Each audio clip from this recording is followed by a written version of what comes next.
오늘 우리에게 주신 하나님의 말씀은 마태복음 22장 36절부터 40절까지의 말씀입니다.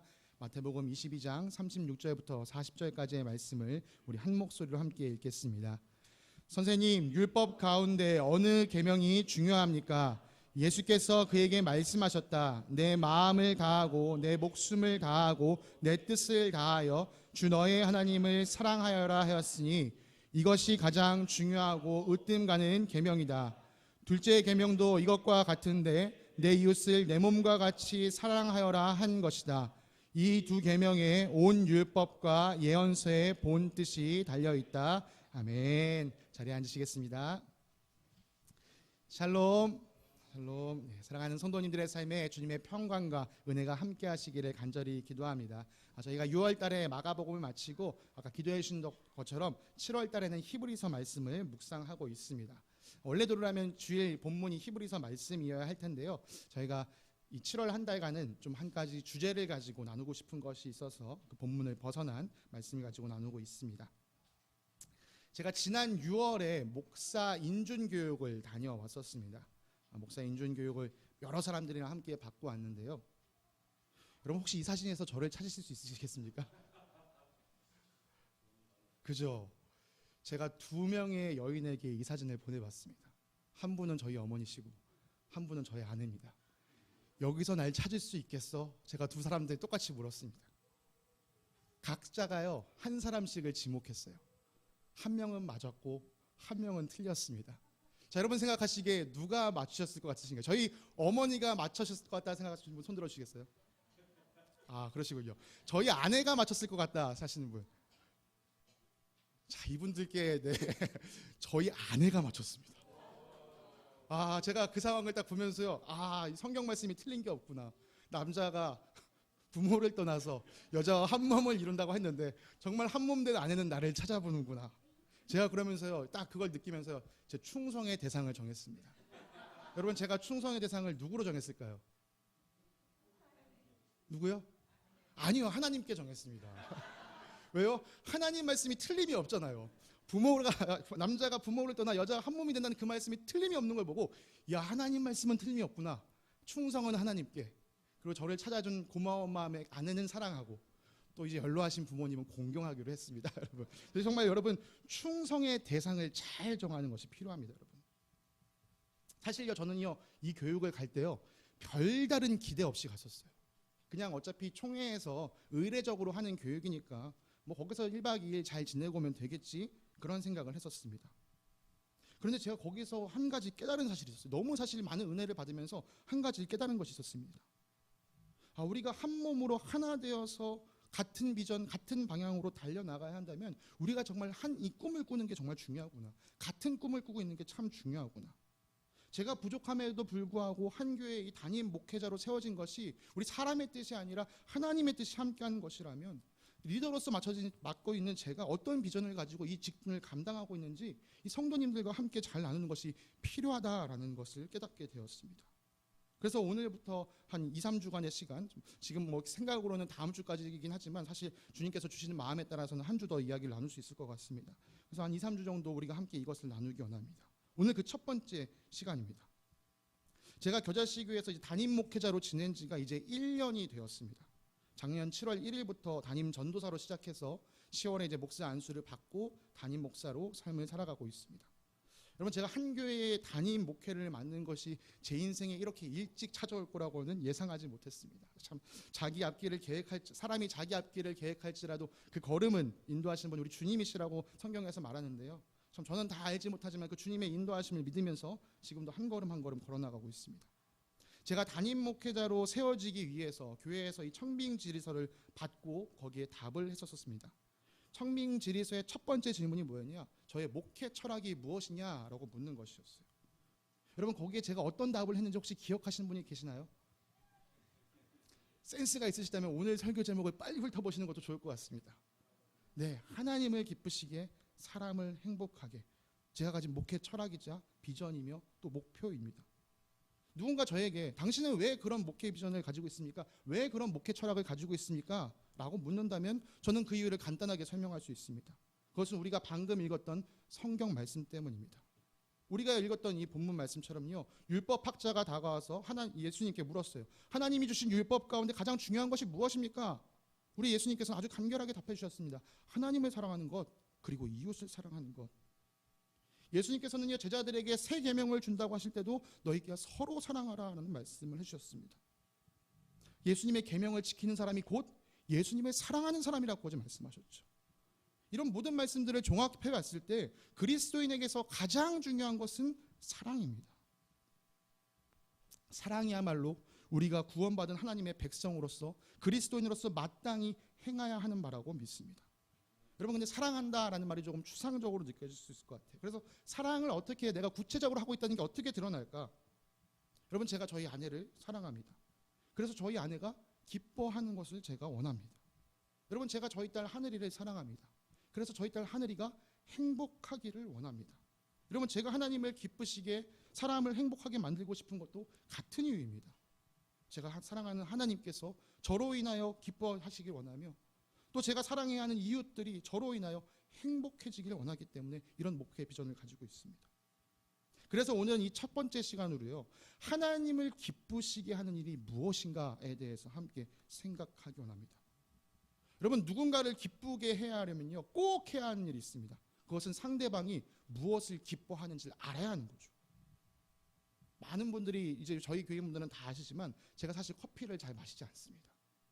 그래서 잘 모르는 사람이 목사님 귀한 선물입니다, 최고급 원두입니다 갖다 줘도요, 저는 사실 큰 감흥이 없습니다. 왜요?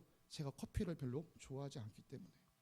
마찬가지로 우리가 하나님을 기쁘시게 하려면 하나님께서 무엇을 기뻐하시는지 알아야 합니다. 우리는 그것을요, 이 성경에서 찾을 수 있습니다. 하나님께서 어떤 일을 기뻐하셨는지, 또 어떤 일에서 화를 내시거나 슬퍼하셨는지, 혹은 하나님께서 어떤 사람을 칭찬하셨고 또 어떤 사람에게 노하셨는지, 여러분, 이런 것들을 살피면 하나님께서 이런 것들을 기뻐하시는구나 우리가 생각할 수 있습니다. 오늘 우리는요, 하나님께서 기뻐하시는 것 세 가지를 함께 좀 이야기를 나누기 원합니다. 첫 번째, 하나님께서는 우리가 하나님께 예배 드리는 것을 기뻐하십니다. 여러분, 예수님 이전에 이스라엘 백성은요, 오늘날 우리가 드리는 예배를 대신해서 이 제사를 드리면서 하나님을 섬기며 나아갔습니다. 하나님께서 모세를 통해서 모세를 이집트에 보내셔서 이스라엘 백성을 이끌어내시고자 하실 때 어떤 이유 때문에 그들을 이끌어내고자 하시느냐? 예배하기 위해서, 제사드리게 하기 위해서 그들을 이끌어내겠다. 이제 이 백성은 나를 예배하는 민족으로 세우겠다. 그 이유로 하나님은 이스라엘 백성을 이끌어내십니다. 그리고 하나님은 모세를 통해서요, 이 이스라엘 백성들에게 어떻게 하나님 앞에서 제사 드려야 되는지 아주 구체적으로 알려주십니다. 오늘날 우리가 그 방법을 하나하나 읽고 있으면요, 와, 이렇게 복잡해? 와, 이렇게 정교해? 라고 생각할 정도로. 하나님은 그런 제사들을 정해주시면서 이런 말씀들을 많이 하셨어요. 그렇게 하는 것이 나 주를 기쁘게 하는 제사이다. 그렇게 하는 것이 나를 기쁘게 하는 제물이다 라는 말씀을 계속해서 해주셨습니다. 이런 표현은요, 이 출애굽기뿐만이 아니라 민수기, 레위기에도 수도 없이 나옵니다. 오늘 우리가 읽고 있는 이 새 번역은 기쁘게 라고 번역했는데 옛날 개역개정에는 이게 향기로운이라고 번역되어 있습니다. 하나님 앞에서의 향기로운 제사, 향기로운 제물. 이 향기로운이라는 단어에는 사실 또 즐거운이라는 뜻이 있기 때문에 오늘 우리가 읽고 있는 이 새 번역처럼 번역하는 것도 나쁘지 않다고 생각합니다. 하나님을 기쁘시게 하는 제사, 하나님을 기쁘시게 하는 제물들. 저는 고기를 상당히 좋아하는 사람으로서 고기 향기가 왜 사람을 기쁘게 하는지 잘 알고 있습니다. 이런 말씀 들으면요, 이런 생각하시는 분이 계실 수 있어요. 뭐야, 결국 하나님도 우리가 뭐에 바치는 걸 좋아하시는 거야? 그럼 하나님도 다른 신들이랑 다를 바가 없네. 여러분, 그러나 이것은 오해입니다. 하나님께서는 이렇게 말씀하셨습니다. 너희 집에 있는 수소나 너희 가축우리에 있는 순염소가 내게 필요 없다. 숲속의 뭇짐승이 다 나의 것이요 수많은 산짐승이 모두 나의 것이 아니더냐. 산에 있는 저 모든 새가 내가 다 알고 있고 들에서 움직이는 저 모든 생물도 다 내 품 안에 있다. 내가 배고프다고 한들 너희에게 달라고 하겠느냐. 온 누리와 거기 가득한 것이 모두 나의 것이 아니더냐. 내가 수소의 고기를 먹으며 숫염소의 피를 마시겠느냐. 여러분, 온 세상이 하나님의 것인데 굳이 하나님께서 우리에게서 무엇인가 받으시려 할 필요가 없습니다. 더구나 하나님께서는 정말 우리처럼 고기를 잡수시는 분도 아니세요. 제물이 꼭 필요하지 않습니다. 그럼에도 하나님은요, 이스라엘 백성에게 잘 준비해야 하는 아주 복잡하고 정교하고 섬세한 제사법을 알려주셨습니다. 또 그것을 통해서 그들에게 예배받는 것을 기뻐하셨습니다. 하나님이 어떤 허례허식을 좋아하셔서 이러셨던 것일까요? 제 어릴 적 이야기를 좀 하나 들려드리고 싶습니다. 제가 한동안 저희 아버지를요, 정말 두려움의 대상으로 생각하고 살았던 한 가지 사건이 있었습니다. 제 기억에 한 7살 때쯤 사건으로 기억을 하는데요. 그날 7살의 준호는 뭐가 그렇게 마음에 안 들었는지 엄마한테 온갖 생떼를 세기 시작했습니다. 막 싫다 이러다. 그러다 맨 마지막에 제가 넘지 말아야 할 선을 넘은 거예요. 소리를 꽥 질렀는데 뭐라고 질렀냐? 엄마는 우리 엄마도 아니야. 근데 아버지가 그걸 딱 들으시는 순간요, 열이 탁 뻗치셔서 제 뒷목을 탁 잡고 방으로 끌고 들어가셨습니다. 그리고 문을 쾅 닫으셨어요. 엄마도 못 들어오게.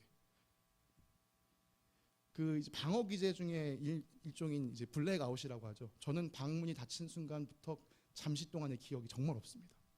그 다음 제 기억은 뭐냐면요, 엄마 품에 안아서 울고 있는 저, 엄마가 구워준 계란 식빵을 입에 물고 엄마 잘못했어요 이러고 있는 제 기억이 떠오릅니다. 여러분, 예배가 무엇이냐면요, 바로 하나님을 하나님으로 인정하여 드리는 것입니다. 나를 낳아주신 부모님을 부모님으로 인정하고 그분들에게 감사하며 사는 것이 마땅하듯이 나를 만드신 하나님을 창조주로 인정하고 그분께 감사하는 것이 예배입니다. 여러분, 모세의 율법에서 하나님께 제사 드리는 것이 복잡하게 설명되어 있는 이유는요, 하나님 앞에서 갖추어야 할 예의가 무엇인지 가르쳐 주는 것이에요. 여러분, 친구를 맞이할 때와 우던을 맞이할 때 마음가짐이 다르지 않습니까? 친구를 만날 때는 격식을 차리지 않습니다. 그런데 여러분, 우던을 만날 때, 여러분 회사에서 다니시는 회사의 사장님이나 회장님을 만난다고 생각해 보세요. 여러분, 그분들에게도 격식을 차리지 않는다면요, 그것은 예의가 없는 겁니다. 그런 의미에서요, 이 복잡하고 정교한 제사법이 주어진 것은 하나님의 백성이 가장 높으신 하나님을 향하여 갖추는 예의라고 할 수 있습니다. 앞서 말씀드린 것처럼 우리는 더 이상 이 사람들이 드렸던 제사를 드리지 않습니다. 왜냐하면 예수님께서 단번에 완전한 제사를 이루셨기 때문이죠. 대신 오늘날 우리는 예배를 드리고 있습니다. 저는 예배를 드린다라고 표현하는 것이 참 좋습니다. 드린다라는 표현은요, 이 예배를 받으시는 분이 계시다라는 것을 의미하기 때문이죠. 여러분, 우리 눈에 보이지 않지만 이 자리에서는 우리의 예배를 받으시는 하나님이 함께 하십니다. 그래서 우리가 모일 때, 함께 예배 드릴 때 우리의 예배가 잘 준비되어 있어야 합니다. 여러분, 우리가 예배를 시작할 때 서로 인사를 나누고 예배 수칙을 함께 읽습니다. 거기에는 이런 내용들이 있습니다. 예배 5분 전에 미리 자리에 앉아서 기도합시다. 핸드폰을 무음이나 진동으로 바꿉시다. 순서마다 우리가 마음을 집중합시다. 여러분, 이 내용 하나하나가요, 사실 무엇이냐, 우리가 하나님 앞에 예배를 드려야 하는데 우리가 예배를 잘 준비합시다 라고 이야기하고 있는 것이죠. 여러분, 예배 수칙 읽으실 때 그냥 습관적으로 읽지 마세요. 내가 지금 예배자로서 이 자리에 나와 있구나 생각하시면서, 아, 지금은 예배 시간이야, 여러분의 마음을 준비하시기 바랍니다. 그런데 좀 더 분명하게 말하자면, 오늘 이렇게 주일날 우리가 함께 모여서 드리는 예배는요, 우리가 드려야 할 예배의 가장 기초적인 단계입니다. 여러분, 예배를요, 달리기에 비유한다면요, 지금 여기서 드리는 예배는 출발 지점에 서서 이 준비 신호를 기다리고 있는 것과 마찬가지예요. 이곳에서 예배는요, 이 준비 자세를 갖추고 있는 것입니다. 준비 자세를 잘 해야 하는 이유는 무엇입니까? 그래야 잘 달려갈 수 있기 때문이죠. 여러분, 하나님께서 우리에게 정말 원하시는 예배는 이곳에서 드려지는 예배와 더불어 우리의 삶이 일치하는 겁니다. 성경을 읽다 보면 하나님께서 이스라엘 백성들의 제사를요, 거절하시는 모습들이 나타납니다. 하나님께서 이사야 선지자에게 이렇게 말씀하십니다. 주님께서 말씀하신다. 무엇하러 나에게 이 많은 제물을 바치느냐? 나는 이제 순양의 번제물과 살찐 짐승의 기름기가 지겹고 나는 이제 수송아지와 어린 양의 수염수의 피도 싫다. 너희가 나의 앞에 보이러 오지만 누가 나에게 그것을 요구하였느냐? 나의 뜰만 밟을 뿐이다. 다시는 헛된 재물을 가져오지 말아라. 다 쓸모없는 것들이다. 분향하는 것도 나에게 역겹고 초하루와 안식일과 대회로 모이는 것도 참을 수 없으며 거룩한 집회를 열어놓고 못된 짓도 함께하는 것을 내가 더 이상 견딜 수 없다. 나는 정말로 너희의 초하루 행사와 정황한 정기들이 싫다. 그것들은 오히려 나에게 짐이 될 뿐이다. 그것들을 짊어지기에는 내가 너무 지쳤다. 여러분, 하나님은 또 아모스 선지자에게도 이렇게 말씀하십니다.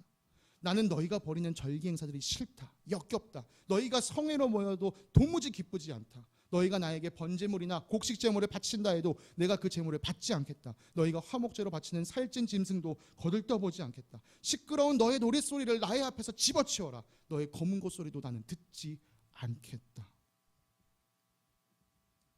하나님께서 이 사람들이 꼬박꼬박 정해진 대로 제사를 드렸는데 그 제사가 받기 싫다라고 말씀하십니다. 그 이유에 대해서 이사야 선지자에게는 이렇게 말씀해 주셨습니다. 너희의 손에 피가 가득하다. 하나님께 예배드려서 와서 예배드리는 삶은 거룩한 척 깨끗한 척 드리고 나가서 세상 안에서는 이웃에게 손에 입히는 것을 아무렇지도 않게 생각하는 사람, 죄짓고 사는 것을 아무렇지도 않게 생각하는 사람, 하나님 함께 모이는 자리에서만 거룩한 예배자인 척하는 사람들, 하나님은 그 사람들의 예배를 싫어하신다라고 말씀하고 계신 것이죠. 그래서 그 해결책에 대해서 이렇게 말씀하십니다. 너희는 씻어라. 스스로 정결하게 하여라. 내가 보는 앞에서 너희의 악한 행실을 버려라. 악한 일을 그치고 옳은 일을 하는 것을 배워라. 정의를 찾아라. 억압받는 사람을 도와주어라. 고아의 송사를 변호하여 주고 과부의 송사를 변론하여 주어라. 또 아모스 선지자에게도 이런 해결책을 주십니다. 너희는 다만 공의가 물처럼 흐르게 하고 정의가 마르지 않는 강처럼 흐르게 하여라. 여러분, 하나님의 마음을 깨달았던 미가 선지자는 이렇게 고백합니다. 수천 마리의 양이나 수만의 강줄기를 채울 올리브 기름을 드리면 주님께서 기뻐하시겠습니까? 내 허물을 벗겨주시기를 빌면 내 맏아들이라도 주님께 바쳐야 합니까? 내가 지은 죄를 용서해 주시기를 빌면서 이 몸의 열매를 주님께 바쳐야 합니까? 너 사람아, 무엇이 착한 일인지를 주님께서 이미 말씀하셨다. 주님께서 너에게 요구하시는 것이 무엇인지도 이미 말씀하셨다. 오로지 공의를 실천하며 인자를 사랑하며 겸손히 내 하나님과 함께 행하는 것이 아니냐. 우리가 묵상하고 있는 히브리서 기자도 이렇게 이야기합니다. 선을 행함과 가진 것을 나눠주기를 소홀히 하지 마십시오. 하나님께서는 이런 제사를 기뻐하십니다. 하나님은요, 우리가 그저 하나님 앞에서만 이 예배의 자리에 나와서만 교회로 모일 때만 예배하는 척하는 것을 원하지 않으십니다. 그분이 정말 원하시는 것은 하나님 앞에서 거룩하게 예배드리면서 그분의 거룩하심을 우리가 배우고 우리의 삶의 현장으로 나아가서 그 거룩함을 실천하기를 기뻐하시죠. 근데 여러분, 이 거룩 이런 단어 들으면 어때요? 우리 속이 거북해집니다. 그죠? 내가 정말 거룩할 수 있을까?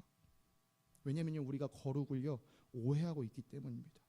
우리는 거룩이라는 말을 들을 때 뭐 근엄하고 진지하고 엄숙해서 거룩 이런 걸 생각합니다. 여러분, 정확히 말하면 거룩은요 구별입니다. 구별. 죄로부터의 구별, 악으로부터의 구별, 어둠으로부터의 구별. 이 구별이 어떻게 일어납니까? 하나님과 가까이 있으면 이 구별이 저절로 나타납니다. 여러분, 스스로에게 한번 솔직하게 질문해 보시기 바랍니다. 여러분, 세상 사람들이 하고 사는 것처럼 그들의 방식과 그들의 이치대로 살아갈 때 솔직히 여러분의 양심이 부대낀 적 있지 않으신가요? 이렇게 하면 안 될 것 같은데 하면서 행하신 적 있지 않으신가요? 그럴 때마다 그 불편한 양심 여러분 어떻게 다스리십니까? 뭐 다른 사람들도 다 그러고 사는데 뭐. 여러분, 이렇게 말한다는 것 자체가요 이미 내 양심이 그 일이 잘못됐다라는 것을 알고 있는 거예요. 하나님께서 기뻐하시는 거룩, 하나님께서 기뻐하시는 예배는요, 우리가 주일날 여기 모였을 때만 하나님을 하나님으로 인정하면서 진지한 척하는 것이 아니라 평일에 교회 밖에서 살아갈 때도 하나님을 하나님으로 인정하면서 살아가는 것을 말합니다. 그럼 앞서 말씀드린 것처럼 여기에서 예배는 달려갈 자세를 준비하고 있는 거예요. 여기서 출발 자세를 잘 갖춰야지만 일주일을 잘 달려갈 수가 있습니다. 바울은 우리에게 권면합니다. 형제자매 여러분, 그러므로 나는 하나님의 자비하심을 힘입어 여러분에게 권합니다. 여러분의 몸을, 여러분의 삶을 하나님께서 기뻐하실 거룩한 산 제물로 드리십시오. 이것이 여러분이 드릴 합당한 예배입니다. 이 예배를 어떻게 드리라고 얘기하죠? 여러분은 이 시대의 풍조를 본받지 말고 마음을 새롭게 함으로 변화를 받아서 하나님의 선하시고 기뻐하시고 완전하신 뜻이 무엇인지를 분별하시도록 하십시오. 저와 여러분의 삶이 주님께서 기쁘게 받으실 만한 거룩한 산제물이 되기 원합니다. 여러분, 이것이 우리가 드릴 합당한 예배입니다. 그러나 때때로 우리는요, 주님이 기뻐하시지 않는 삶을 살아갈 때가 있습니다. 실패한 그 내 자신을 바라보면서요, 나 진짜 이거밖에 안 되나? 한심스럽고, 또 정말 이렇게까지밖에 못할 거면 난 정말 여기서는 멈출래, 이렇게 주저앉고 싶을 때가 있습니다. 여러분, 그러나 그렇다고 해서 주저앉으실 필요가 없습니다. 다윗의 고백을 들어보십시오. 주님은 재물을 반기지 않으십니다. 내가 번제를 드리더라도 기뻐하지 않으십니다. 하나님께서 원하시는 재물은 찢겨진 심령입니다. 오 하나님, 주님은 찢겨지고 짓밟힌 마음을 멸시하지 않으십니다. 네. 우리 주님께서는요, 실패한 우리가 그 실패의 자리에 주저앉지 않고 다시 일어서서 주님, 제가 이거밖에 안 돼요. 저를 용서해 주세요. 저를 도와주세요. 그렇게 상한 심령으로 찢겨진 마음으로 주님 앞에 나아갈 때 주님은 오히려 그것을 기뻐하십니다. 여러분, 이것이야말로 복음이 우리에게 주는 자유함입니다. 한번 실패했으니까 넌 끝이야 라고 성경은 이야기하지 않습니다. 괜찮아, 다시 일어나, 다시 달려가, 그리고 이경주를 끝까지 달려가 라고 하나님은 우리에게 응원하여 주시죠. 여러분, 이것이 얼마나 감사한 일입니까? 여러분, 하나님을 기쁘시게 하는 것 두 번째는요, 우리가 하나님께 순종하는 것을 기뻐하십니다. 사무엘은 사울에게 이렇게 이야기했습니다. 주님께서 어느 것을 더 좋아하시겠습니까? 주님의 말씀에 순종하는 것이겠습니까? 아니면 번제나 화목제를 드리는 것이겠습니까? 잘 들으십시오. 순종이 제사보다 낫고 말씀을 따르는 것이 순양의 기름보다 낫습니다. 거역하는 것은 점을 치는 죄와 같고 고집을 부리는 것은 우상을 섬기는 죄와 같습니다. 임금님이 주님의 말씀을 버리셨기 때문에 주님께서도 임금님을 버려 왕이 되지 못하게 하셨습니다. 여러분, 우리가 이 땅에서 매 순간을 이 예배자로 살아간다는 것은 곧 하나님 말씀에 순종하며 살아가는 것을 말합니다. 하나님께서 나의 왕이 되시고 나를 다스리신다는 것을 매일매일 고백하면서 그 고백 안에 머무는 삶인 것이죠. 여러분, 하나님 말씀에 순종하는 사람, 하나님의 다스림을 받으며 살아가는 사람의 중요한 특징이 있는데요, 그것은 무엇이냐? 정직입니다. 순종과 정직? 뭔가 조합이 어색한 것 같은데. 여러분, 우리가 이번 주 히브리서 말씀에 읽은 것처럼요, 하나님 앞에서 피조물인 우리는 감출 수 있는 것이 아무것도 없습니다. 우리의 속이 그분 앞에서는 낱낱이 다 드러나 있습니다. 여러분, 앞서 읽었던 이 사무엘 말씀이 어떤 배경에 있었느냐면요, 하나님께서 사울에게 명령하셨어요. 아말렉 족속을 싹 쓸어버려라. 거기서 아무런 전리품을 취하지 말고 살아있는 모든 것을 다 전멸하여라. 그런데요, 전쟁에서 승리하고 돌아오는 사울은요, 짐승떼를 몰고 왔습니다. 그가 가축떼를 전리품으로 취한 이유는요, 사실 자신과 함께했던 군인들의 눈치가 보였기 때문이에요. 전쟁에 나와서 승리해서 돌아가는 이 군인들 손에 아무것도 쥐어져 있지 않으면 리더인 나를 원망할까 봐 그 군인들이 두려워서 이 사람들이 하고자 하는 대로 그 짐승을 챙겨왔습니다. 그러나 사울이 사무엘을 처음 만났을 때는 뭐라고 이야기합니까? 제가 이거 하나님께 제물로 바치려고 가져온 거예요. 그 마음속엔 사람을 두려워하는 마음이 있었음에도 불구하고 하나님께 제물로 바치러 가져왔어요 라고는 거짓말을 한 것이죠. 정직하지 않았습니다. 네, 여러분, 하나님께 순종하지 않는 사람은요, 정직하지 않습니다. 결국 사울은 이 일로 인하여 하나님께 버림을 받고 그 뒤를 이어서 다윗이 왕으로 세워집니다. 다윗은 이스라엘 역사상 가장 강력한 왕이었음에도 불구하고 스스로를 하나님의 종으로 생각하면서 평생을 살아갔습니다. 여러분, 다윗이 가졌던 일생일대의 꿈이 무엇인지 여러분 아시나요? 하나님을 위한 성전을 만들고 싶었어요. 야, 하나님께서 내게 은혜를 베풀어 주셔서 이렇게 좋은 왕궁에서 내가 살고 있는데 내가 하나님을 위해서 더 좋은 성전을 짓고 싶다. 그런데 하나님은 다윗에게 그 일을 허락해 주지 않으셨습니다.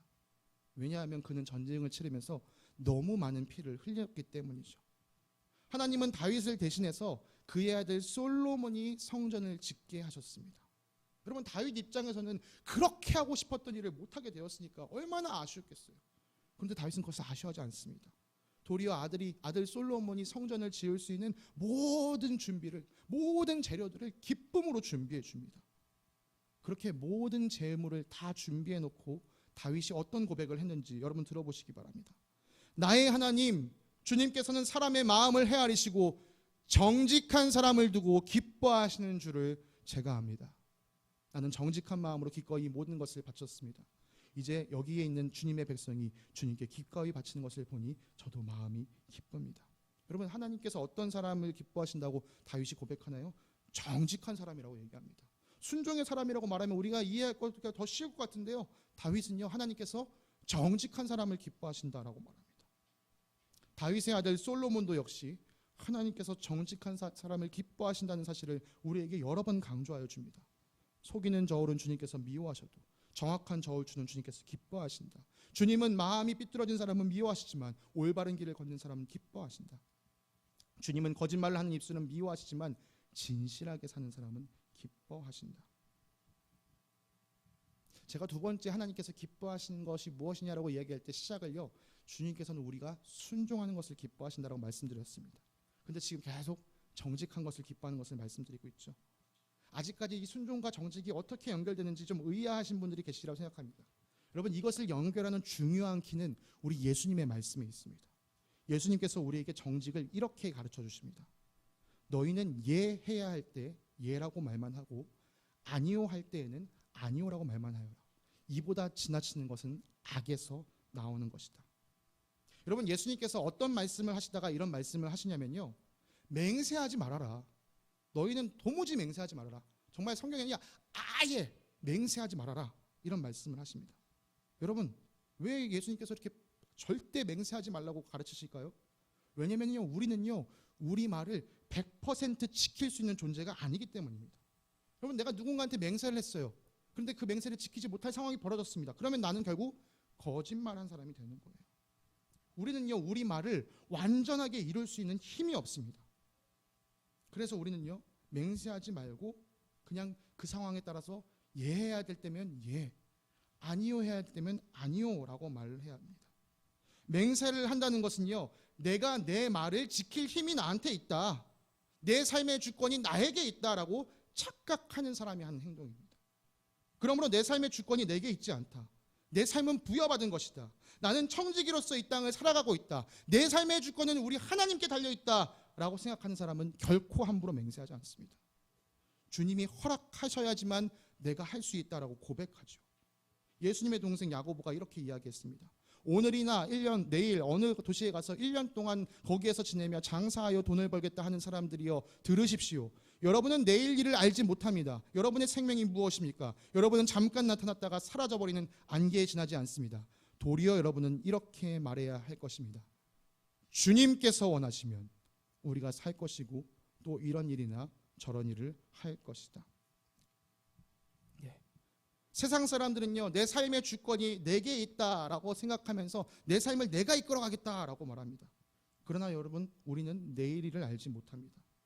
내일 우리가 살아있을 것도 우리 스스로 보장할 수 없습니다. 그러므로 우리는 어떻게 이해해야 한다고요? 주님께서 원하시면. 여러분, 이것이 주님께 주권이 맡겨진 사람의 삶입니다.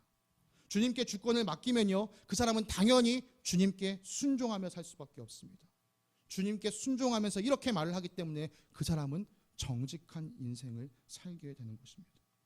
하나님께서는 순종의 사람, 정직의 사람을 기뻐하십니다. 마지막 세 번째, 우리 하나님은요, 우리에게 은혜 베푸시는 것을 기뻐하십니다. 여러분, 원래 주인공은 맨 마지막에 등장하잖아요. 이 세 번째가 정말 중요합니다. 하나님은 우리에게 은혜 베푸시기를 기뻐하십니다. 여러분, 하나님께서 우리에게 은혜를 베푸신 것을 기뻐하기 때문에 우리가 예배자의 삶을 사는 것, 순종하면서 정직한 삶을 사는 것을 우리가 살아낼 수 있는 것입니다. 예수님께서 우리에게 이렇게 말씀하십니다. 두려워하지 말아라. 적은 무리여.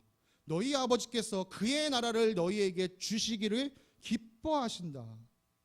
여러분, 이 말씀이 어떤 맥락에서 나오냐면요, 먹을 것, 마실 것, 입을 것, 이런 것들 때문에 걱정하는 제자들을 바라보시면서 그런 것들로 걱정하지 말아라. 공중의 새를 봐라. 그들이 씨를 뿌리지 않고 거두지 않고 창고나 곡간도 없는데 하나님께서 그들을 다 먹이시지 않느냐. 들판의 백합화를 보아라. 너희가 입고 있는 아름다운 옷보다 이 백합화가 훨씬 더 아름답지 않느냐. 하나님께서 공중의 새와 들판의 꽃도 이렇게 돌보신다면 너희를 돌보지 않으시겠느냐. 그렇게 말씀하시면서 예수님께서 이렇게 말씀을 덧붙이신 겁니다. 너희 아버지께서 그의 나라를 너희에게 주시기를 기뻐하신다. 여러분, 하나님께서 은혜 베풀기를 기뻐하신다면 우리가 어떻게 하는 것이 하나님을 기쁘시게 하는 일일까요? 베푸시는 은혜를요, 마음껏 받아 누리면 됩니다. 어제 저녁에 저희가 초원 모임을 교회에서 가졌는데요, 초원 모임을 갖는 동안 저희 하늘이를 장모님께 맡겨놓고 나왔었습니다. 근데 그 사이에 집에서 난리가 났다고 하더라고요.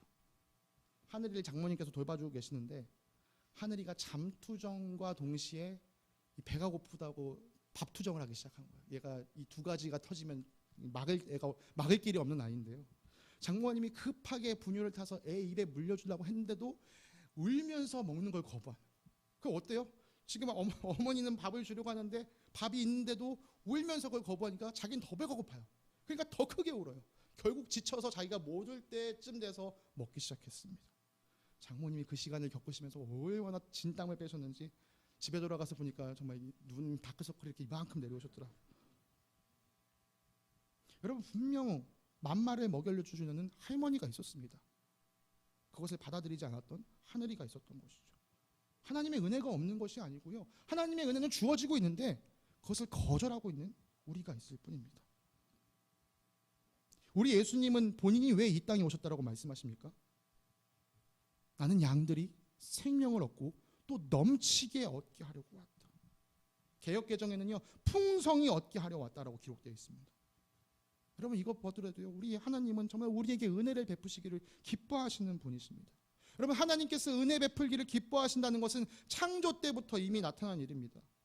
하나님께서 이 세상을 하나하나 만들어 가시고 마지막 날에 사람을 만드십니다. 그리고 이 세상을 다스릴 권한을 그 사람에게 더하여 주십니다. 여러분, 제가 정말 이 아빠가 돼 보니까요, 이 창조하신 하나님의 마음을 알겠더라고요. 하늘이가 이 세상에 태어나기 전에요, 저와 아내는요, 저희 집에다가 이 아이를 어떻게 안락하게 지내게 할 수 있을까 막 공간을 꾸미기 시작했습니다. 저희 아내가 원래 그런 쪽으로 감성이 없는데 뭐 세상에 무슨 형형색색 동그라미 스티커를 사가지고 막 벽에다 막 붙이는 거예요. 그래서 저는 그런 아내의 모습을 처음 봤습니다. 근데 그 모습을 보면서 제가 뭘 느꼈냐? 야, 하나님께서 저 우주에 별을 넣으실 때 이런 마음이셨겠구나. 하늘이가 집에 들어왔을 때 그 모습을 보고, 아이고 아버지, 아이고 어머니, 감사합니다.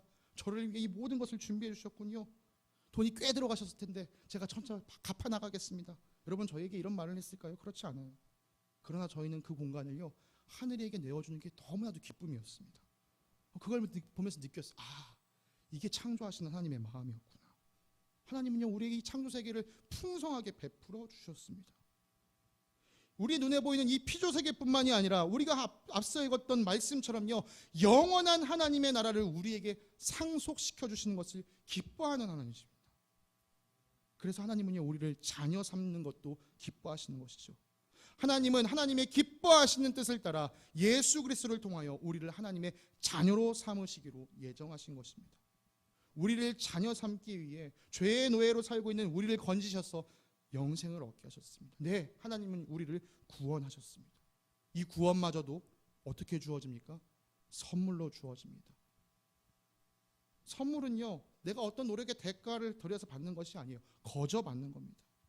하나님께서 은혜 베풀기를 좋아하시기에 자신의 나라를 우리에게 주기 원하시고 또 그것을 얻을 수 있는 권한을 얻게 하도록 우리에게 구원을 선물로 베풀어 주십니다. 주 너의 하나님이 너와 함께 계신다. 구원을 베푸실 전능하신 하나님이시다. 너를 보고서 기뻐하고 반기시고 너를 사랑으로 새롭게 해주시고 너를 보고서 노래하며 기뻐하실 것이다. 하나님은 에스겔 선지자에게요 이런 말씀도 계속해서 반복해 주셨습니다. 나 주 하나님의 말이다. 악인이 죽는 것을 내가 조금이라도 기뻐하겠느냐? 오히려 악인이 자기의 모든 길에서 돌이켜서 사는 것을 내가 참으로 기뻐하지 않겠느냐? 죽을 죄를 지은 사람이라도 그가 죽는 것을 나는 절대로 기뻐하지 않는다. 나는 악인이 죽는 것을 기뻐하지 않고 오히려 악인이 그의 길에서 돌이켜 떠나 사는 것을 기뻐한다. 하나님의 마음을 잘 아셨던 예수님은 이렇게 말씀하시지요. 그가 그 양을 찾으면 길을 잃지 않은 99마리 양보다 오히려 그 한 마리 양, 길을 잃었던 그 한 마리 양, 그 찾은 양을 두고서 더 기뻐할 것이다. 하나님 입장에서 잃어버린 양처럼 사는 사람들이 많습니다. 여러분, 하나님께서 기뻐하시는 일에 동참하시려면요 하나님과 더불어 또 이 잃어버린 양을 찾는 사람이 되셔야 됩니다. 내가 하나님에게 주어진 은혜를 누릴 뿐 아니라 이 은혜를 함께 누릴 사람들을 찾아가는 것이죠. 제가 어제 초원 모임을 나누면서요 참 우리 목자님들의 삶에서 정말 중요한 모습들을 발견했습니다. 정말 그 주변 삶에서 일어나고 있는 사람들, 오며 가며 만나는 그 사람들, 그냥 지나칠 수 있는데 그 사람을 바라보면서 복음의 메시지 한마디씩 던지시면서 나아가는 그 삶의 모습들의 이야기를 들을 때요 제 마음이 얼마나 뜨거워졌는지 몰라요. 야, 우리 목자님들 지금도 이렇게 열심히 이 복음 증거의 삶을 살고 계시는구나. 여러분, 복음을 증거하는 삶, 은혜 받는 것을, 은혜 베풀기를 기뻐하시는 하나님의 마음을 기억하면서 은혜 받을 사람들을 찾아가는 삶, 여러분 이것을 이루기 위해서는요 우리의 모습이 정말 중요합니다.